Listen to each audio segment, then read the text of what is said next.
വേണ്ട, പോണ്ട, സ്ഥിരമായിട്ട് തന്നെ താമസിച്ചോളണം. സ്വന്തം ബന്ധുക്കൾ വരാറില്ലേ, അവരെ വിളിച്ചോ താമസിപ്പിക്കണം. കുറുപ്പേ, ഞങ്ങൾ നിങ്ങളുടെ ചെലവിലല്ലേ താമസിക്കണേ. അച്ഛനൊന്നും മിണ്ടായിരിക്കൂ. ഒന്നുമില്ലെങ്കിൽ വേണോട്ടം കേട്ടാ എന്ത് തോന്നും? ആ, കണ്ടിട്ട് പോവാന്ന് വെച്ചിട്ടാ ഇരുന്നത്. എനിക്കിവിടെ വേറെ ഇത്തിരി പണിയുണ്ടായിരുന്നു. കൂട്ടത്തിൽ ഇവിടെയും കൂടെ കയറാലോന്ന് വെച്ചു. അത് നന്നായി. പിന്നെ ഞാൻ കാണുന്നത് തുറന്നു പറയും, ആർക്ക് ഇഷ്ടാലും ഇല്ലെങ്കിലും. ഇപ്പോൾ ഞാൻ സംസാരിച്ചത് ചിലർക്ക് ഇഷ്ടമായിട്ടുണ്ടാവില്ല. മകൻ കല്യാണം കഴിച്ചെന്ന് വെച്ച് എല്ലാവരും ഒന്ന് കുടിപാർക്കണേനും ഒരു അതിലില്ലേ, നനഞ്ഞേരം കുടിക്കാധികം. എടോ, എന്റെ മകന്റെ അടുത്ത് വന്ന് താമസിക്കാൻ എനിക്ക് തന്റെ സമ്മതം വേണം. ടാക്സി നിർത്തിയിരിക്കുക, ഞാൻ ഇറങ്ങട്ടെ. ദേവി, എന്താ അതില് തെറ്റ്? ഈ ഭാഗത്ത് ഇനിയും വലിയ വർക്ക് കിട്ടുവെച്ചാൽ ഇവിടെ എവിടെയെങ്കിലും ഒരു വീടെടുത്ത് താമസിച്ചാൽ എന്താ? അവിടുത്തെ നമ്മുടെ വീട് വാടകയ്ക്ക് എടുക്കാൻ എത്രയോ ആളെ കിട്ടും. കുട്ടികളുടെ പഠിപ്പോ 5000 10,000 കൊടുത്താ ഇവിടെ അഡ്മിഷൻ കിട്ടില്ല, അതറിയോ? അതൊക്കെ വേണു ഒരു വാക്ക് പറഞ്ഞാൽ കിട്ടുന്നേ. ആഴ്ചയിൽ 2-3 തവണ ഇങ്ങോട്ട് വന്നു പോവാൻ തന്നെ എന്ത് ചെലവ് വരും? അത് കൂട്ടുമ്പോഴോ? നിനക്ക് എന്തിന്റെ പ്രാന്താ? ഒരു കാര്യം ചെയ്യൂ, വേണു വന്നല്ലോ, വേണുവിനോട് അഭിപ്രായം ചോദിച്ചു നോക്കൂ. അത് വേണു നിശ്ചയിക്കേണ്ട കാര്യമല്ല. കഷ്ടപ്പെട്ടൊരു വീടുണ്ടാക്കിയിട്ട് അത് വാടകയ്ക്ക് കൊടുത്ത് നല്ലത് പറഞ്ഞ പണ്ട് നിങ്ങൾ കേക്കില്ല. വേണു വിചാരിച്ചാൽ നിനക്കും കുട്ടികൾക്കും ചെലവിന് വരുന്നത് ഞാനാ, വേണുവല്ല. മിണ്ടായിരിക്കണുണ്ടോ?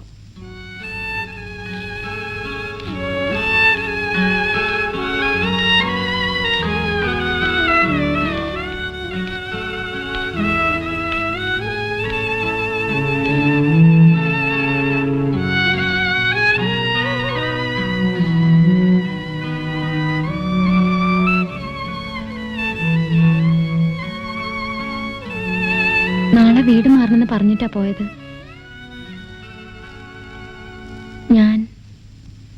ഞങ്ങൾ പോട്ടെ. പോവാം, എല്ലാവർക്കും പോവാം. പോണം.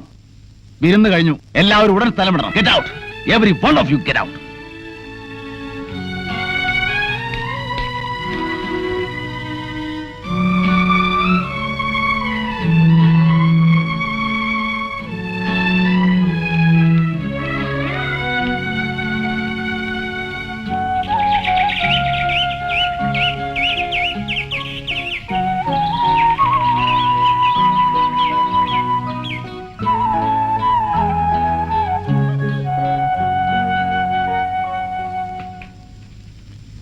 നേരം കുറച്ചായി.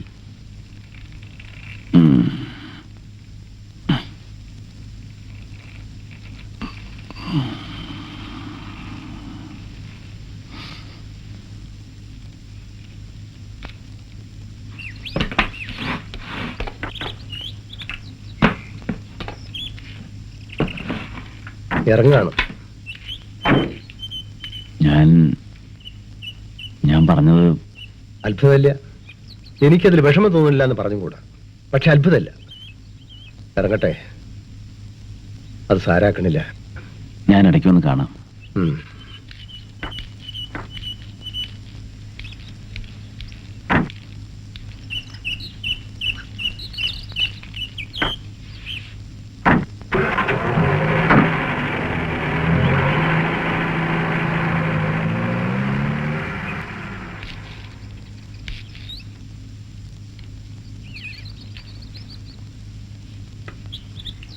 Rahukalam 7:30.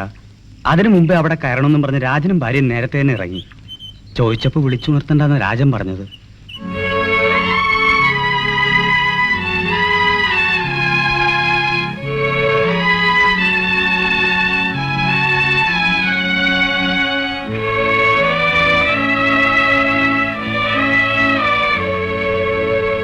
Okay,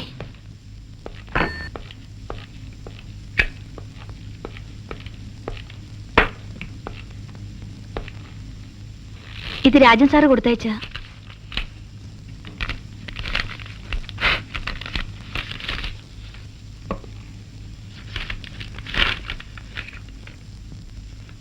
I hereby submit my resignation. Fool.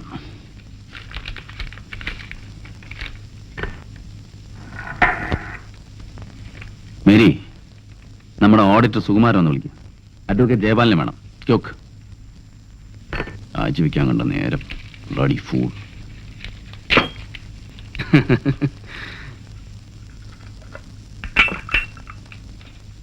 ഏയ് നിൽക്ക.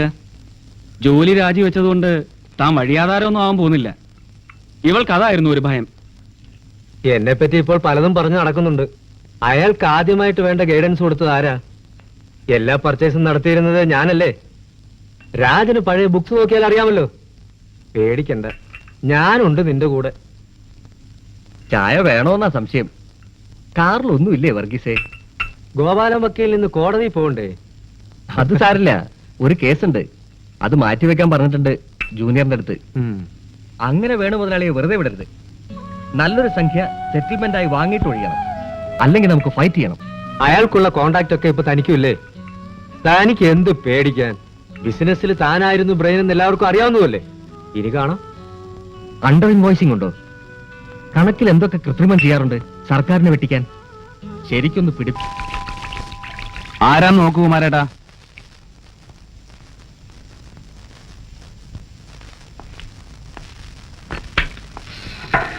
ആരാ? എന്താ? Income tax department. ഓ, 1 സെക്കൻഡ്. ആ മേരി, ഞാൻ പറഞ്ഞ നമ്പറിൽ. Hello please. Hello, yes sir, ഞാൻ തന്നെ. ഞങ്ങളെത്തി സർ. Yes sir. ഞങ്ങൾ ഞങ്ങളുടെ ഡ്യൂട്ടി ചെയ്യാണ്. Carry on. ഒന്നും പൂട്ടി വെച്ചിട്ടില്ല. ഇവിടെ ഒരു താക്കോൽ കൂട്ടം തന്നെ ഇല്ല. നോക്കാം. ഓഫീസിലെ എല്ലാ താക്കോലുകളും അവിടെ തന്നെ ഉണ്ടാവും. അവിടെ ആളെത്തിയിട്ടുണ്ടല്ലോ, അത് പറഞ്ഞാ മതി.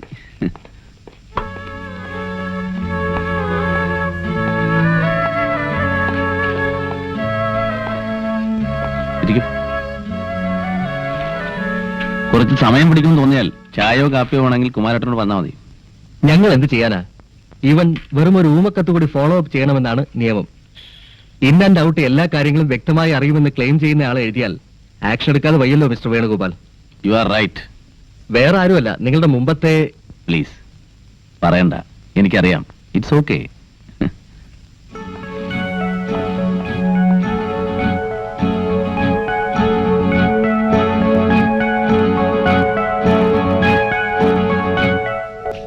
നാളെ കേസ് ഫയൽ ചെയ്യാം. നോട്ടീസ് ടൈം ഇന്ന് തീരും. ആ, ഞാൻ വക്കീലെത്തിയല്ലോ. ഇത് ഹസൻ ഭായ്. ഇവരൊക്കെ നമ്മുടെ ഫ്രണ്ട്സാ. അപ്പൂട്ടി, വർഗീസ്, ബാലകൃഷ്ണൻ, മണി, എല്ലാവരും ഇവിടുത്തെ ബിസിനസ് പീപ്പിൾ. ഇത് രാജൻ. ഓ, നമ്മൾ തമ്മിൽ കണ്ടിട്ടുണ്ട്. ഇരിക്കേ. മൂപ്പറുടെ ജാമ്യത്തിന് വേണ്ടിയാ നിങ്ങൾ ഓടിപ്പാഞ്ഞ് നടന്നിരുന്നല്ലേ? എന്ന് പുറത്തു വന്നു? അകത്തും പുറത്തും ഒക്കെ ഈ കളിയിൽ പെട്ടതല്ലേ. പുറത്ത് വരണത് കടലാസിൽ ന്യൂസ് വരൂല. അതൊരു ഗുണമുണ്ട്. ഈ രാജൻ പിരിഞ്ഞ വകയില് വേണു മുതലാളിക്ക് ഞങ്ങൾ നോട്ടീസ് അയച്ചിരിക്കുക. വാങ്ങി കൊടുക്കുന്ന നല്ലൊരു സംഖ്യ. ഈ രാജന്റെ ഏട്ടന്റെ കയ്യിൽ പൂത്ത പണം ഉണ്ടായിരുന്നല്ലേ, അതുകൊണ്ട് വന്നതല്ലേ അയാള്. അത് നമ്മൾ പറയേണ്ട കാര്യ. പിന്നെ ആവട്ടെ, ഹസൻ ഭായിയുടെ ബോസാണ് കുറിക്കമ്പനി സാമുവലിന്റെ വീട് വാങ്ങിയത്. ഭയങ്കര ലാഭം. പക്ഷെ വക്കീലെ, ചോദിച്ച സംഖ്യ കുറച്ച് കൂടുതലല്ലേ രാജന്റെ സെറ്റിൽമെന്റ്? കൊടുക്കട്ടെ. വല്ല 5 10 ലക്ഷം കൊടുക്കട്ടെ. ലക്ഷത്തിന് ഇപ്പൊ എന്തിന്റെ വില? അപ്പുട്ടിയെ, താനാ നല്ലത്. ഒന്നും അറിയാതെ പോലെ വേണുനൊന്ന് ഫോൺ ചെയ്യാം. എന്താണ് പുള്ളിക്കാരന്റെ എനിക്കൊന്നും അറിയാവോ? ശരി. ആ,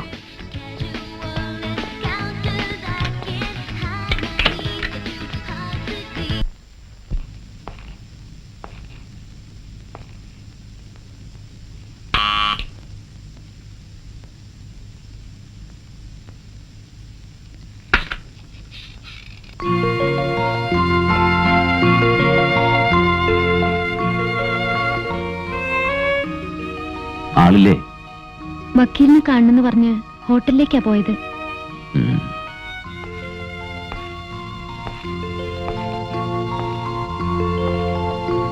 എങ്ങനെ സ്ഥലമൊക്കെ അത്യാവശ്യം വേണ്ട സൗകര്യങ്ങളൊക്കെ ഇല്ലേ?